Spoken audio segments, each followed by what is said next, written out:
Halo semuanya, selamat datang di channel yang tidak layak untuk dihina ini.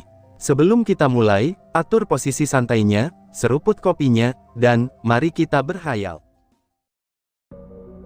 Terlihat Dewa Neraka masuk dengan keadaan marah, sambil memandang Jenderal Zhao dan Jenderal Nan.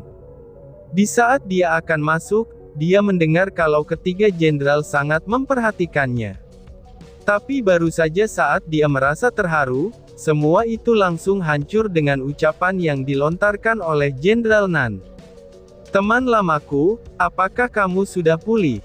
Kenapa kamu tidak bilang jika ingin hadir di sini?" tanya Jenderal Nan. "Mendengus, jika aku tidak masuk, kalian sudah pasti melanjutkan sindiran kalian," teriak Dewa Neraka dengan marah. Padahal kamu baru saja kembali, tapi sudah membuat keributan di sini. Seharusnya kamu datang ke sini untuk meminta maaf bukan?" ucap Jenderal Zhao. Zhao kecil, apakah kamu berani mengulangi ucapanmu itu lagi?" balas Dewa Neraka sambil menatap Jenderal Zhao dengan senyum menghina. Saat Jenderal Zhao melihat senyuman Dewa Neraka, entah kenapa dia tiba-tiba mulai berkeringat dingin. Sepertinya aku tidak keberatan kalau Dewa Neraka kembali ke alam bawah, ucap Jenderal Zhao sambil berbalik memandang Lin Tian. Melihat Jenderal Zhao ketakutan, semua orang menjadi tercengang. Apa yang bisa membuat Jenderal Zhao yang perkasa itu, kini menjadi takut dengan Dewa Neraka? Jenderal Nan dan Jenderal Bei yang akan mengatakan sesuatu, mereka menjadi tidak berani berbicara. Mereka terus memikirkan apa yang dapat membuat Jenderal Zhao ketakutan, tapi mereka tidak mendapatkan satupun pencerahan di otak mereka.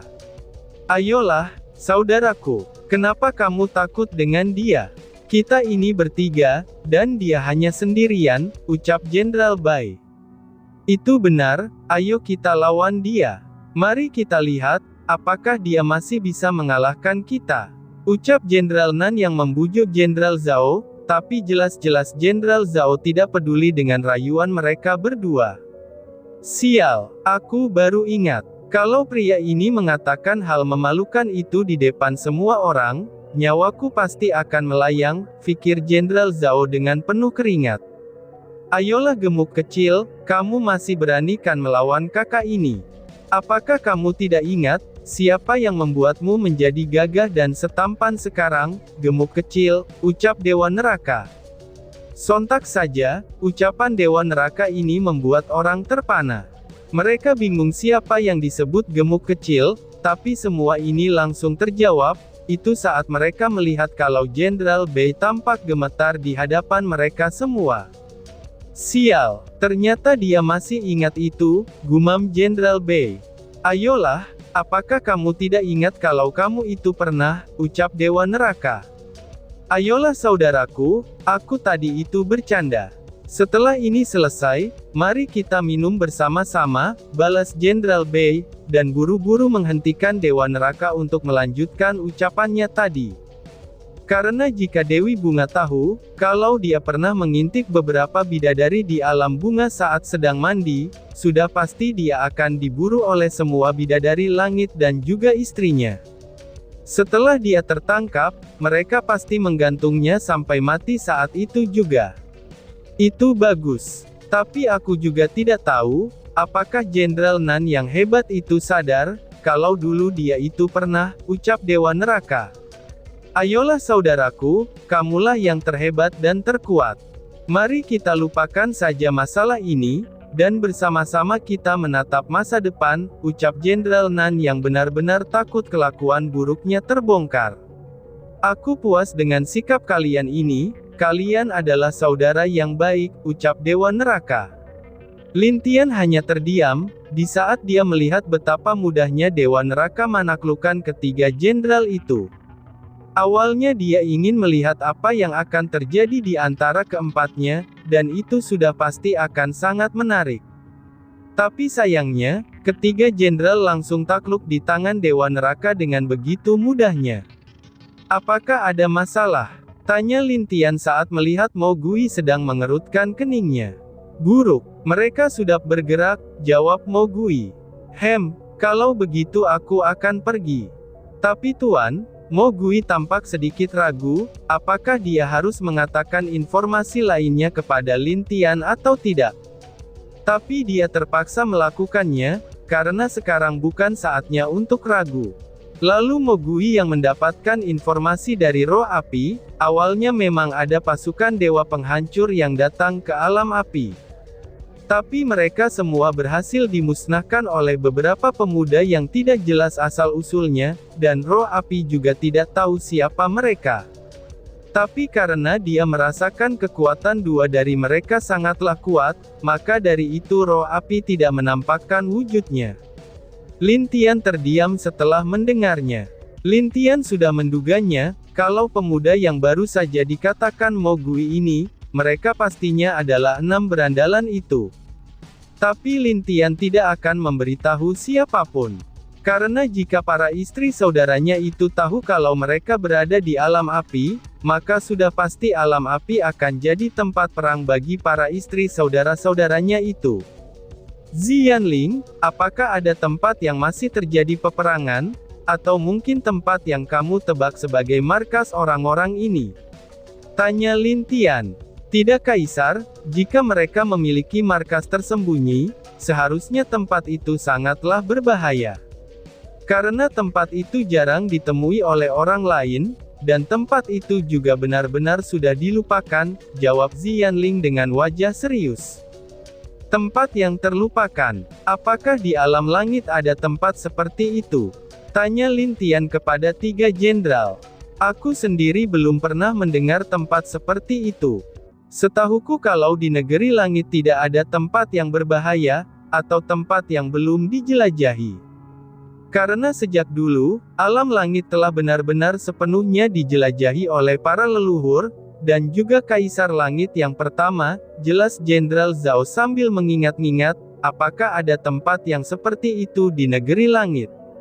Sebenarnya masih ada satu tempat, yang bisa menjadi tempat persembunyian mereka di negeri langit ini, ucap Dewa Neraka sambil menatap Lin Tian dengan serius. Apa nama tempatnya? Karena setahuku, tidak ada tempat yang bisa dijadikan persembunyian di negeri langit ini, tanya Jenderal Nan yang terlihat bingung dengan apa yang dikatakan oleh Dewa Neraka. Karena bagaimanapun juga, dia telah menelusuri tempat-tempat yang jarang dikunjungi oleh para dewa di negeri langit ini. Itu karena kamu terlalu bodoh, dan sedikit pintar, balas Dewa Neraka. Mendengus, apakah kamu ingin bertarung denganku? Ucap Jenderal Nan dengan kesal. Apakah kamu pikir aku takut? Hanya dengan kekuatanku yang sekarang, kamu bukanlah lawanku. Aku masih ingat dengan jelas, kamu telah kalah dariku sebanyak 980 kali, Dewa Neraka berteriak lebih keras dari Jenderal Nan, dan inilah yang membuat Jenderal Nan terdiam. Ucapan Dewa Neraka membuat Jenderal Nan terdiam, dan tidak dapat mengucapkan satu kata pun sebagai balasannya. Itu memang benar. Sejak dulu dia tidak pernah menang melawan Dewa Neraka, dan dia hanya pernah mengimbangi beberapa kali saja pada saat itu. Dewa Neraka, di mana tempat itu? Tanya Lin Tian. Setelah Lin Tian pikir, beberapa bulan ini telah jadi peperangan di alam langit. Mungkin sekarang satu persatu pasukan dewa penghancur pasti sudah mundur. Jadi Lin Tian tidak punya pilihan lain lagi, itu selain menemui dewa penghancur di markasnya. Dia ingin melihat siapa dewa penghancur ini sebenarnya, dan apa tujuan dari dewa penghancur melakukan semua hal yang terjadi di alam langit. Tempat itu berada di Gunung Huangwu. Jawab Dewa Neraka. Apa? Gunung Huangwu? Wajah ketiga jenderal itu tampak heran saat menatap Dewa Neraka.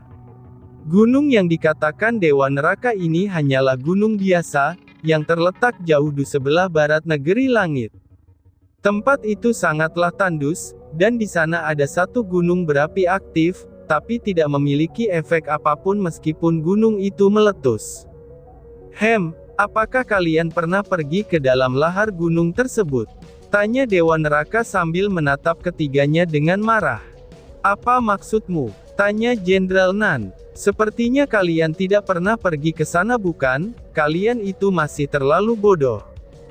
Terlebih lagi untukmu, Jenderal Nan. Seharusnya kalian lihat dan masuk ke dalam gunung itu. Jika memang benar itu adalah markas mereka, kalian pasti akan mati, atau mungkin hanya sekarat. Ucapan Dewa Neraka. Sontak saja, ucapan ini membuat ketiganya kesal dan emosi. Tapi saat mereka melihat Lin Tian menatap mereka dengan serius, jadi ketiganya diam dan tidak menjawabnya. Apakah ada yang aneh dengan lava gunung itu? Tanya Lin Tian. Lalu Dewa Neraka dengan santainya menjelaskan, kalau gunung berapi itu tidak seperti gunung berapi lainnya. Karena saat dia pertama kali pergi ke sana, sebenarnya api di dalam lava itu tidak panas, dan dia juga tidak pernah mendengar kalau lava gunung Huangwu itu meluap keluar. Dan yang paling anehnya lagi, di saat malam hari lava itu tidak seperti lava. Harusnya meskipun gelap, pasti gunung itu akan kelihatan lavanya. Tapi saat dia memeriksanya, lava itu juga ikut menjadi gelap. Dia pernah mencoba turun ke sana, tetapi dia gagal. Karena dia merasakan kepalanya terasa semakin pusing, itu kalau dia berada semakin rendah ke dasar lava itu. Lin Tian kemudian tersenyum, dan dia besok akan segera pergi untuk melihat bagaimana tempat itu, dan apa yang ada di sana. Jika benar Dewa Penghancur ada di sana, dia akan sedikit bertindak kasar padanya. Mungkin dulu dia bukanlah lawannya, tapi sekarang tentu saja tidak masalah bagi Lin Tian untuk melawan Dewa Penghancur. Kaisar, apakah kami harus ikut? Tanya Mo Gui dengan serius sambil menatap Lin Tian. Tidak, aku ingin kalian tetap di sini, dan mempersiapkan seluruh pasukan kita untuk perang yang sebenarnya, jawab Lin Tian dengan serius. Apa maksudmu perang yang sebenarnya?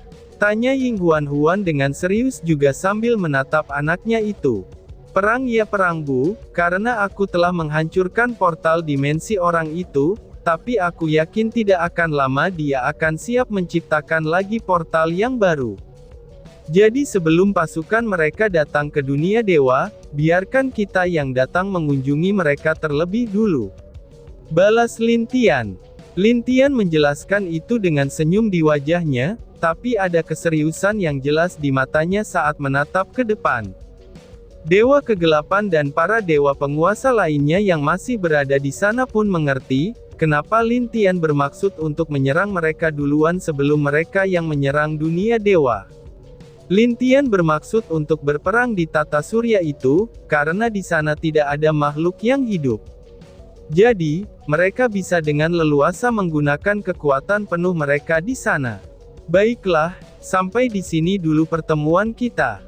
Lalu Dewa Neraka akan membawa seluruh orang-orang dari alam bawah untuk kembali ke alam bawah, dan jika para leluhur atau generasi yang berasal dari alam kehancuran ingin kembali ke alam kehancuran, maka biarkan mereka kembali ke sana. Lalu soal kutukan itu, aku telah membebaskan mereka semua mulai sekarang.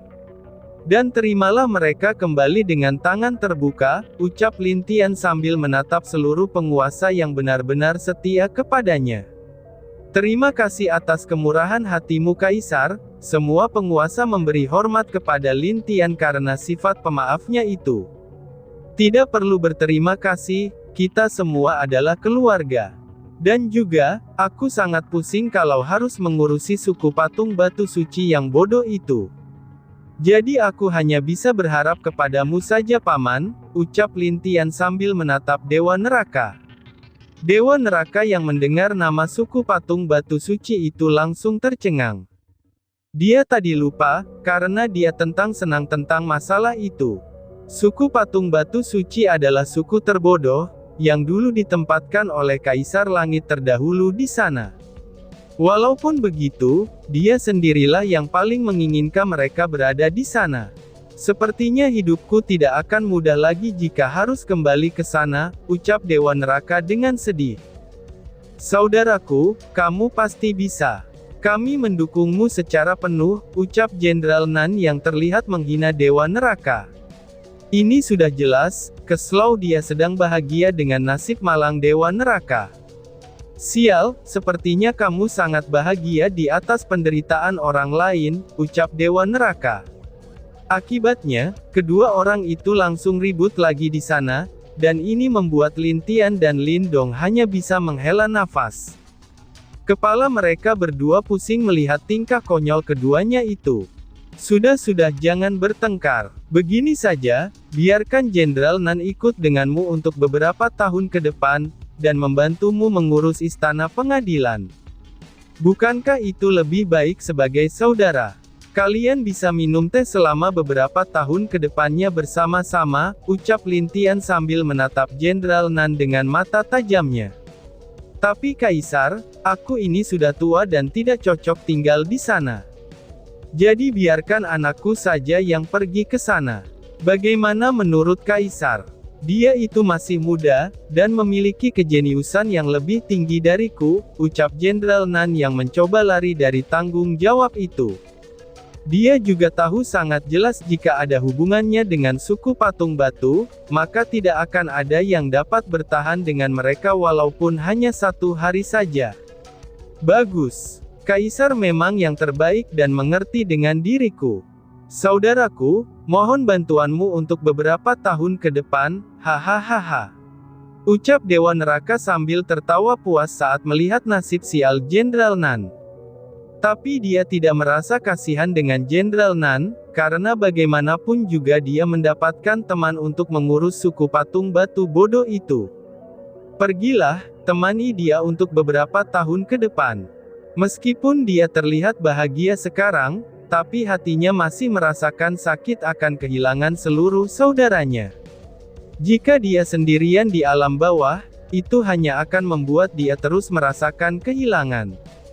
Jadi untuk saat ini, aku sangat berharap kepadamu Jenderal Nan, ucap Lin Tian kepada Jenderal Nan. Jenderal Nan langsung terdiam setelah mendengar itu, lalu dia memandang Dewa Neraka. Dia menghela nafas berat, jika dia mengingat 4 saudara yang hampir seperti adik baginya itu. Di mana mereka selalu membuat masalah dimanapun mereka berada, tapi mereka memiliki sifat yang sangat baik dalam ikatan persaudaraan mereka. Baiklah, kali ini aku akan ikut denganmu. Tapi aku tidak ingin jika makananku di sana dingin, dan harus ada amer yang enak saat kita minum, ucap Jenderal Nan sambil menunjuk hidung Dewa Neraka. Hahaha, tenang saja saudaraku, semua itu akan tersedia khusus untukmu. Balas Dewa Neraka sambil merangkul Jenderal Nan sembari menjanjikan kondisi tadi kepadanya. Cakep, kalau seperti itu, kami juga akan pergi ke sana untuk menemanimu minum. Bagaimana menurutmu? Tanya Jenderal Zhao yang tiba-tiba saja berbicara sambil menatap Dewa Neraka. Kampret, aku juga ingin minum. Oi Dewa Neraka, jika anggurmu itu tidak enak, jangan panggil aku saudara lagi, ucap Jenderal Bei sambil memeluk pundak Dewa Neraka. Aku juga akan berkunjung ke sana, jika semua orangmu sudah kembali ke sana, Dewa Kegelapan juga ikut berbicara, dan semua penguasa lain juga ikut mengatakan niat mereka untuk berkunjung ke alam bawah. Hahaha, tenang saja, di sana semuanya sangat komplit. Aku akan mengadakan pesta di saat alam bawah telah kembali seimbang seperti dulu, balas Dewa Neraka. Entah kenapa, Dewa Neraka merasa bahagia saat melihat teman-temannya begitu tulus kepadanya. Dan tiba-tiba saja bersambung. Sekian dan terima kasih banyak. Bye-bye.